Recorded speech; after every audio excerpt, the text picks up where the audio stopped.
కర్కాటక రాశి. ఈ కర్కాటక రాశి వారికి ఏప్రిల్ నెల 2024 సంవత్సరానికి గాను ప్రొఫెసర్ డాక్టర్ ముల్లపూడి సత్యనారాయణమూర్తి గాను మాస రాశి ఫలితాలు చెబుతున్నాను.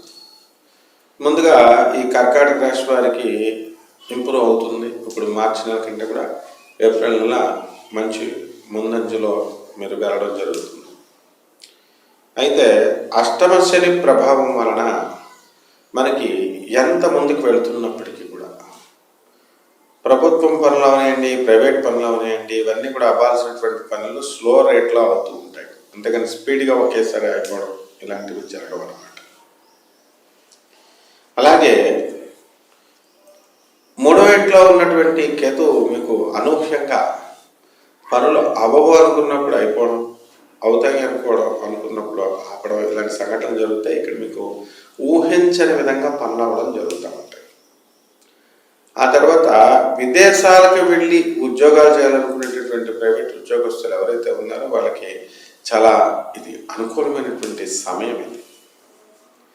అలాగే ఈ యొక్క గురుడు రాజ్యంలో ఉండి 24 ఏప్రిల్తో శుక్రుడు, అలాగే బుధుడు వక్రించి 2 ఏప్రిల్ నుంచి రాజ్యస్థితిగతులై ఉండడం, గురువుతో కలవడం, ఇవన్నీ కూడా మంచి పరిణామాలు కావు. వృత్తి, వ్యాపార, ఉద్యోగ విషయాలలో మీకు ప్రోగ్రెస్ అనేటటువంటిది ఉంటుంది, రేణుకు అనేటటువంటిది అని మీరు కోరుకున్న విధంగా ప్రమోషన్స్ రావడం, ఇవన్నీ కూడా గ్రహస్థితి చూపించడం లేదు.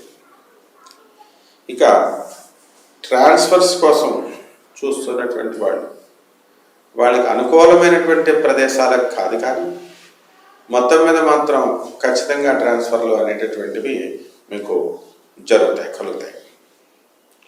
అదేవిధంగా భాగ్యంలో ఉన్నటువంటి రాహువు, అలాగే 25 ఏప్రిల్ నుంచి బుధుడు డైరెక్ట్ అయ్యే భాగ్యంలో, కుజుడు 23 ఏప్రిల్ నుంచి భాగ్యంలో ఉండడం, బుధుడు వక్రించి 9 ఏప్రిల్ నుంచి భాగ్య స్థితిగతులు అవడం వల్ల మీ పూర్వజన్మ అదృష్టపరంగా మీకు అనేకమైనటువంటి సంపదలు మీ మేనమామల ద్వారా మీకు సంప్రాప్తించడం జరుగుతుంది.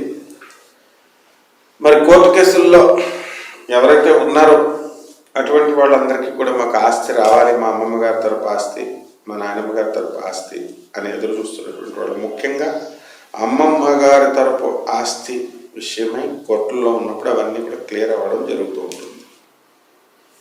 అలాగే ఈ ఉద్యోగ పరీక్షలు రాసేటటువంటి విద్యార్థులు ఎవరైతే ఉన్నారో అటువంటి వాళ్ళంతా కూడా మీకు చక్కగా సక్సెస్ అవుతారు. ప్రభుత్వ ఉద్యోగాలు కైవసం చేసుకునేటటువంటి అవకాశాలు ఉన్నాయి. ఇంకా కొంత హార్డ్ వర్క్ ఎక్కువ చేయాల్సినటువంటి అవసరం ఉంది. మరి వివాహాలు కానటువంటి వాళ్ళకి వివాహాలు కావు, సంతానం లేనటువంటి వాళ్ళకి సంతానం కలగడానికి అవకాశాలు ఉన్నాయి. ఇక ఇంట్లో ఉన్నటువంటి స్త్రీలు ఎవరైతే మాకు గుర్తింపు లేదండి అని బాధపడుతూ ఉన్నారో అటువంటి వాళ్ళంతా కూడా మిమ్మల్ని గుర్తించడం అనేటువంటిది, కుటుంబ సభ్యులు గుర్తించడం అనేటువంటిది జరుగుతుంది. మృష్టాన్న భోజనం, బంధుమిత్రులతో వినోద కార్యక్రమాల్లో పాల్గొనడం, ఈ విధంగా మీరు ఇతర ఊర్లో వెళ్ళడం, ఇవన్నీ కూడా కర్కాటక రాశి వాళ్ళు చేస్తారు. ప్రభుత్వం నుంచి మీకు రావాల్సినటువంటి బకాయిలు, టీఏలు, అరియర్స్లు ఏవైతే ఉన్నాయో ప్రైవేట్ ఉద్యోగస్తులకి అవన్నీ కూడా రావడం జరుగుతుంది. ప్రైవేట్ ఉద్యోగస్తులకు కూడా జీతాలు పెరగడం జరుగుతుంది. స్టూడెంట్స్కి స్కాలర్షిప్స్ ఇవన్నీ కూడా ఇష్యూ అవ్వడం జరుగుతుంది. ఏదో చదువులో విద్యలో ముందంజుగా నేను వెళ్ళాలా, సాధించాలి అనేటటువంటి తత్వంతో మీరంతా కూడా హార్డ్ వర్క్ చదువుతూ ముందుకు వెళ్తూ ఉంటారు. కాబట్టి రెమెడీస్ దగ్గరికి వచ్చేసరికి ఈ అష్టమ శని ప్రభావం వలన మీకు ఏమవుతుందంటే, శని జపం చేసుకోవాలా, శని స్తోత్రాలు చదవాలా, శనికి కిలోంపావు నల్ల నువ్వుల్ని, నల్లని వస్త్రాన్ని ఈ శనివారం నాడు ఉదయం 8 గంటలకి వీళ్ళకి పేద బ్రాహ్మణులకి దానం చేసుకోవాలా. ఈ విధంగా చేసుకోవడం ద్వారా మీకు ఈ యొక్క శని దోషం పోతుంది. అలాగే ఈ